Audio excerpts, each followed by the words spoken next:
Good afternoon or late morning, everyone. This is Rich Swerbinsky with the Mortgage Collaborative here once again for the last week in Mortgage Today, our weekly whirlwind through all things mortgage industry, which we do every Tuesday at 2 o'clock Eastern. And see a few people still getting logged on, but let's go ahead and get started with today's program. And want to start out today's program by giving special thanks to a sponsor of today's podcast, the first. So I don't know what that means, but that is a good thing. And we certainly are grateful to our sponsor today of this episode, our good friends and TMC preferred partner, MGIC, and want to welcome in their VP of National Accounts, Jerry Warmester. And Jerry, would love your perspective real quick here on certainly unique times for the mortgage industry. And, would love to know, how the MI industry is looking at all the things that make this climate so unique and what MGIC is leading with right now to support mortgage lenders, your clients and prospective clients in the marketplace. Awesome. Well, thank you, Rich. And thank you to the TMC team. And nice to meet you, Amy, on the panel today. Competing beer cities, we learned, Asheville and Grand Rapids, Michigan. So MGIC became an MI preferred vendor, as Rich just indicated, in January of this year. So it's been quite a roller coaster world of events, given the pandemic and the lack of face-to-face convention. But at the same time, these opportunities avail ourselves to meet members of the TMC network. And we thank you for the warm reception that you, Rich, and Tom, and Jim, and the whole team has availed us as a new preferred vendor. So our main focus, quite frankly, for 2020 has been production volume. We, through the end of October, through the end of September, have already insured like 115 billion in volume, which is almost twice what we typically would insure in a normal year. Obviously, generated by all the purchase activity, the low interest rates, and of course the refi activity. So really our priority was to escalate our options for insuring mortgages. Because of the double production, we escalated opportunities within our underwriting field force, both for MI full file submissions and providing expedient turn time, because turn times have been critical in this market, and certainly delegated MI turn times almost instantaneously. So we launched some new technology and created opportunities to meet the demands of our customer. Probably the other large component is we launched risk-based pricing latter part of, or in the middle of 2019. And that, together with our peers, has turned out to be primary means of being able to obtain rate quotes. And those rates have been moving around. Obviously, we went into the year with great projections, and then the pandemic hit. So there was some volatility in the rates.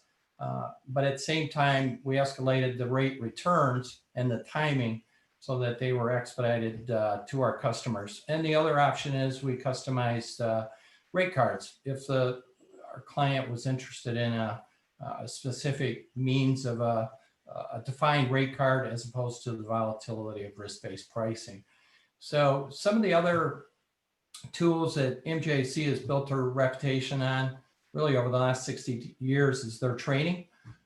We post a monthly calendar for our clients, and we take those training sessions now occur almost all WebEx, where before we would typically train in the lender's shop. So we have a wide variety of opportunities. In spite of the volume, we've done a ton of training this year for our new underwriting hires, processing, operation, closing, and certainly new loan officer training sessions. So that's been a priority with us, and we welcome any opportunity with the participants on this call to build a curriculum specific for them, which is another objective of MGIC. A couple of other things, a lot of lead generation, although most lenders today have had more volume than they've been able to even navigate through.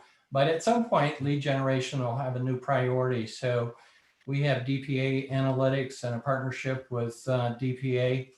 We also have loan officer lead generation opportunities and customization of flyers and tools that they can use with their local realtor.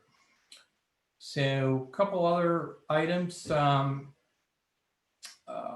would be our lender landscape tool, which we will feature with a short, brief session during the 12 days of TMC, which we're all looking for. I think certainly as vendors and all the participants here on this call. So we'll feature some of the lead generation tools and opportunities with our lender landscape. With that, our MGIC account managers, for those that are customers on this call, we thank you for your business. And for those that we may not have a relationship with, we'd like to build your trust. And myself or our MGIC account managers would welcome the opportunity to chat. And with that, I'll flip it back to you, Rich, unless there's any further questions. Thank you, Jerry. Thanks for the updates and some exciting stuff at MGIC. You guys have been such a pillar of stability in an industry that really doesn't have a lot of that. Yeah. I know I always worked for banks prior to this job, and just approving your counterparties. That I always did business with MGIC because the bank loved MGIC on the insurance side, just because of the stability, leadership, balance sheet, and the training side. Great point. We've put new employees through some of your training. Just maybe some employees we've hired at TMC here that have not had a ton of mortgage experience. Just some of the stuff you guys are doing on the training side has been excellent as well for many years. Thank you. Yeah. Thank you for that. We welcome that opportunity. Yeah. Appreciate the partnership and the sponsorship of today's episode. And more than welcome to hang out as I get. I will. Yeah. Yeah. I look forward to it. Awesome. Thank you, Jerry. And I failed to initially introduce my co-host. Each week on this episode, I kind of handpick a co-host from our lender member network. Somebody I know will bring more insight than me to the show. And this week, I'm really excited to have my friend and longtime TMC member, president of Beverly Hanks Mortgage Services, Amy Hanks, joining us. Amy, thank you. Thanks, Rich. I appreciate the opportunity to be here with you today. And you get 2.5 hours of me today because Amy's part of one of our Collab Lab groups, one that I've been moderating for like 3 or 4 years now. We've had 3 2-hour sessions already. Just her and 14 other presidents or CEOs of independent mortgage banks talking about everything. The labs have been such a huge part of who we are. And so Amy, you got a lot of FaceTime with me today. So. Looking forward to it. So I guess I want to start we got to start with the election, right? I mean, we've been talking about it on this show now for many weeks. And I think just given what an insane year 2020 has been in general, we predicted that there would be, it was highly unlikely to be a drama-free presidential election. And as sure as can be, it looked at on election night, I finally fell asleep at about 11. It looked like Trump was going to win at that point. I like to place the occasional wager. So I was what I look at is the live betting odds on the which if you really want to know what's going on, that will tell you. And when I went to bed at about 11 o'clock on election night, Trump was minus 700, which means you would have had to have bet $70 to win 10 on Trump winning. At 8:15 the next morning, Trump was like a 10-1 underdog. And now, of course, the ensuing political battle, but bringing it all back around to how it impacts us, our industry, it looks as if we're going to have a change in the White House to a Democrat. We'd just like to get your initial thoughts as the head of a mortgage banking company, like, politics aside, your original reaction to things that could change and how that could impact our industry?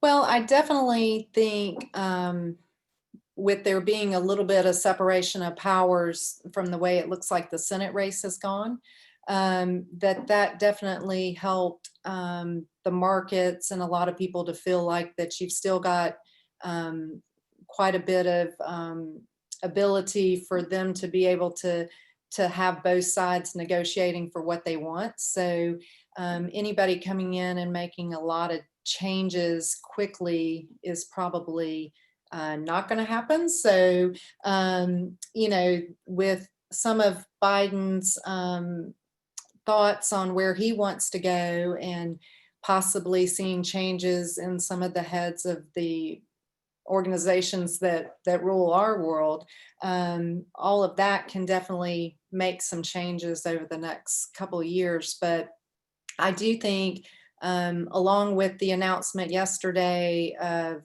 the vaccine from Pfizer, the markets reacting so positive is definitely helping, I think, with consumer confidence and being able to keep moving forward in some of the things that people were already planning to do if there was not any big, huge change. So I think that can be a good thing. So it'll be interesting to see how it all plays out.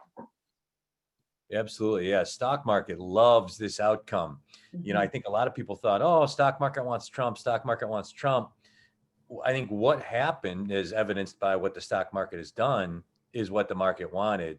I mean, this is almost the ideal scenario. You have a Republican Senate, so it'll be harder for Biden to implement, in theory, policies that would be not great for business. And at the same time, a president that will likely be a little bit more proactive with the pandemic, that could get businesses maybe back to operating more normally soon. So clearly the stock market liked it. And as it relates to our industry, I think the two biggest things that at least I've heard from our members, one is the CFPB. What happens with the future of the CFPB?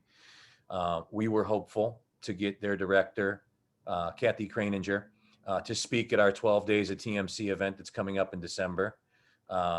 We thought we had her. She's an Ohio native. I tried even that angle, but got the decline notice the day after the election. So certainly probably a change there. And then of course, the FHFA, Fannie Mae and Freddie Mac, certainly a priority of the Trump administration and the head of the FHFA, Mark Calabria, to get those organizations out from under the government thumb,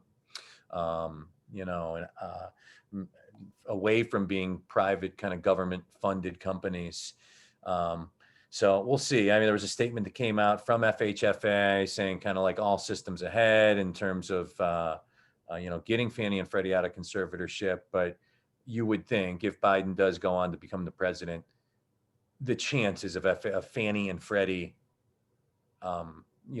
being deprivatized is highly unlikely, would be my guess, just because of what it takes to, I mean, it takes, there's so much to that, that it really takes a top-down concerted effort. And we were on the path there, but to me, I can't see that happening anymore.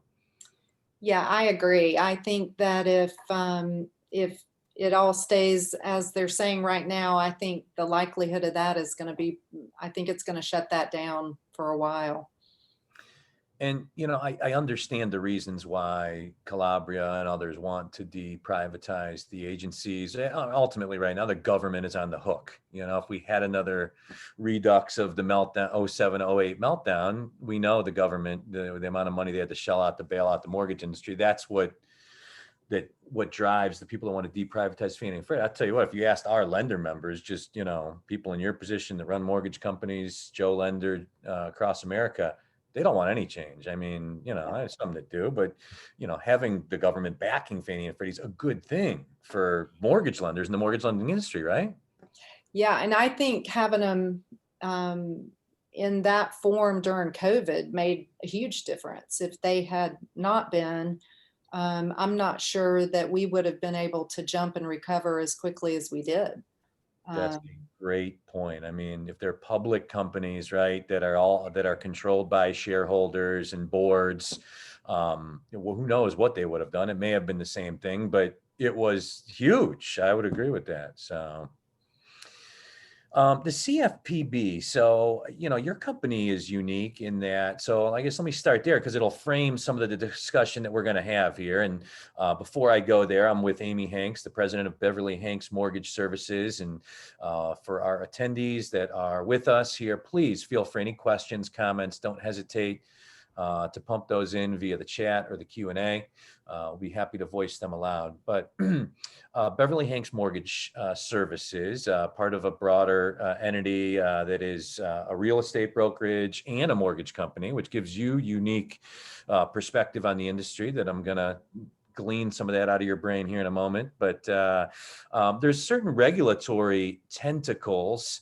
I know just, being a former lender and having marketing services agreements with real estate brokerages, we had to jump through hoop after hoop after hoop after hoop to keep those compliant and legal. It was pre-Trump during the Obama administration, but now as we go into, in theory, another Democratic presidency, another Democratic CFPB likely coming. How do you look at that? I mean, there's,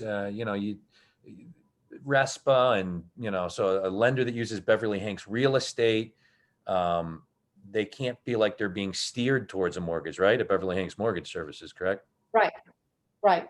So you disclose all your affiliated businesses. So our title company, our mortgage company, all of that is disclosed to the borrower. I do think that, regulation was definitely heavier during the Obama years, and with the CFPB, when they came through, a lot of people started really moving away from marketing agreements. That we were a broker for the first 12 or 13 years of our existence, and then decided around that time to go ahead and become a lender for that reason instead of going the marketing agreement route. Is that it didn't feel as clean and as easy because you just have a hard time justifying the numbers for what you're getting back with some of those agreements. And we knew other real estate owners who had them, and I can tell you there were some out there for some of those big guys that I'm not sure those numbers would have flown. So I think that a lot of those did get more looked at, and people that had them, I think, did clean them up quite a bit. But it'll be interesting because if we go back to that idea of more regulation or more focus on what the consumers are, then that could definitely change a little bit of that arena.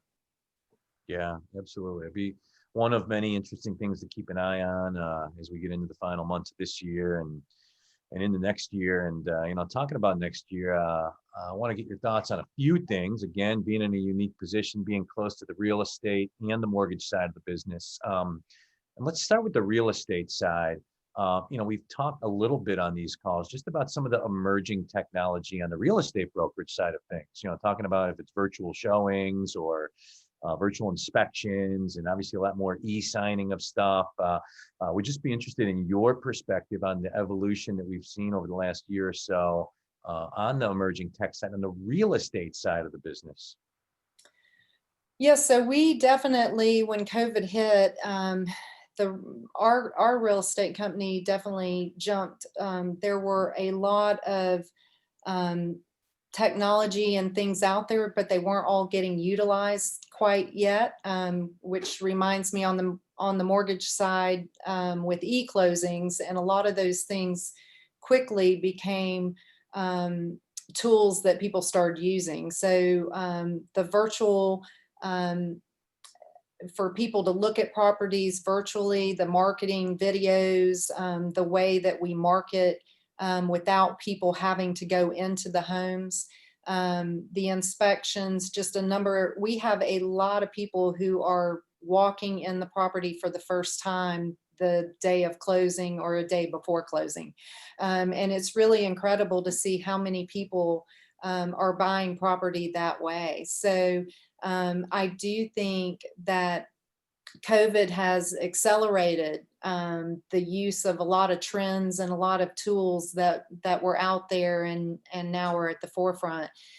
We as a company have invested in new technology on the real estate side that is really working technology through the MLS that basically helps for the customers to work with the agents, and it continues to take properties they like, and it will start to, as things come on the market, it just pushes it all to them based on their likes. And so you're just seeing customers really get a lot of data through technology. So it's definitely changed that field. But I think a lot of sellers like that they don't have people coming in and out of their houses just tons and tons of times. They would rather have a buyer who is ready to close. And so I think that spills over into the mortgage industry, that we're going to have to continue to do things to have people pre-approved, have them ready to go, have them in a position to be able to buy. I know my, inventory is a big issue. And when I look at some of the things they're proposing for tax credits for first-time home buyers, things of that nature, when we don't have any inventory, it's not going to help. And, one of the biggest things you look at with builders is the cost to construct has skyrocketed through COVID. So lumber is a fifth of your building cost, and it's up 60% in the last 6 months. Builders are having to change their pricing. And when you try to get into building for more affordable homes, that change, your margins are already much tighter. So there's a lot of domino effects going on in the market with the ability. I know I saw a stat 2 days ago. We're at 2.3 months overall for all our inventory. And that's extremely low. And one of my loan officers told me last week she did a pre-qual letter for some buyers, or a pre-approval letter for some buyers that she'd been working with, and they were up against, there were 15 offers, 15 multiple offers on one property. So Being ready to start looking at buying a house. This is just all depressing to me, but yeah, it's such a good point. I have long been a proponent of some sort of, if it's incentive or, for home builders to build lower priced homes. I think what's happening, the inventory issue has been well chronicled in the housing industry for a long time. And the lack of affordable options for first-time home buyers. And I think your point is good. Thinking about a first-time home buyer tax credit, there's not a lot of good options out there for first-time home buyers to buy because of the cost to construct a home it just doesn't really make sense for builders to build $200,000 homes. Yet we're losing all these homes. The dilapidated homes are being wiped off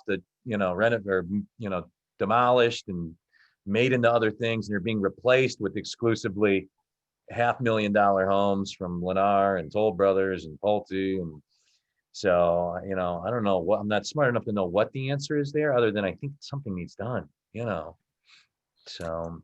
well, there's definitely a push on the real estate side of more affordable housing, and a push to be able to get people in home ownership for a number of reasons. But inventory is definitely going to continue to play a huge part in trying to make that work.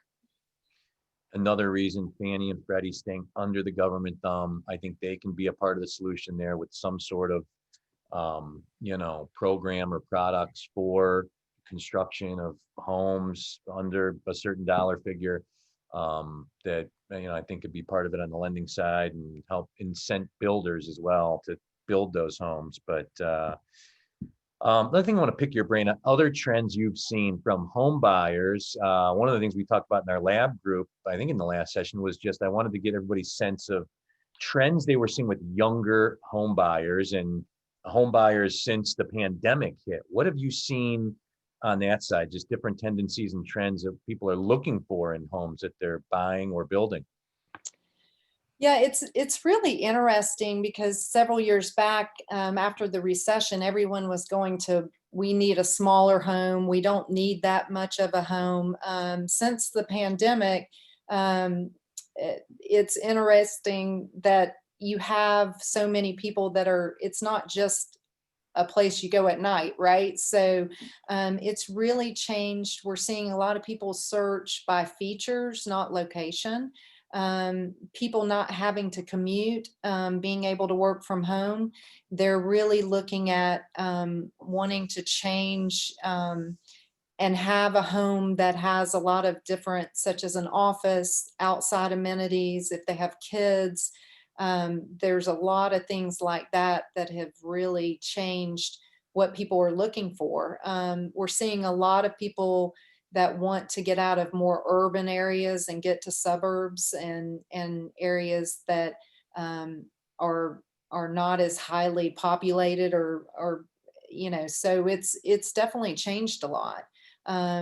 We also feel that there's going to be a lot of switch with employers offering things to their employees to help them work at home. So some of that may be additional ability for them to move or buy homes or do renovation, help pick up their internet, all kinds of things that they're going to do to compete to keep the employees they want.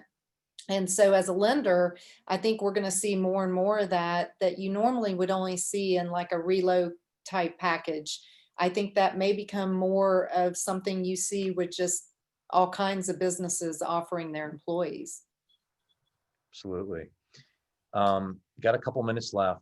Got to get your thoughts on just the 2021 purchase market and spring buying season in general. This year was weird. There was no spring buying season. Now we've seen this elongated like June to now, summer, fall buying season.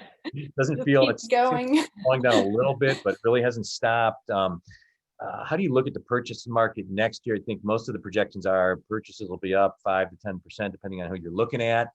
Yeah. So how do you see the purchase market in general next year? And do you see it reverting back to a more traditional spring buying season with the more normal ebbs and flows that we've historically seen? Well, I definitely think 2021 will be a little more normal. Normal is, I'm a little scared to even use that word. But I do think some of that may play into schools. So if schools stay virtual after the first of the year, we find that people are not as much following this calendar of spring, into summer and moving at times when their kids are in different segments of school. And so with all the online virtual schools, you're definitely seeing that the mindset has changed a little bit when people are doing things. People are also home all the time, so you don't have this feeling of seasons as much. But the predictions hopefully are, especially if we have a vaccine and we come out of a lot of, don't go back to a lot of people having to stay in as much and people can travel a little bit more. I do think we'll see a little more normal buying season, and we do anticipate that the buying should continue to be strong and up. So Thank you. Excellent points, Amy, and thank you for being my co-pilot this week. Greatly appreciated all the outstanding insight on both the real estate and the mortgage industry, and thank you. yes, thank you for having me. I've enjoyed it. Absolutely, and thank you to our attendees for joining us here for the last week in Mortgage Today. We'll be back here same time, same place, 2:00 Eastern next Tuesday. And thanks once again to our podcast session sponsor and TMC preferred partner, MGIC, and Jerry Warmester. Thank you very much. And we'll see you guys all next week. Have a great week, everyone. Take care.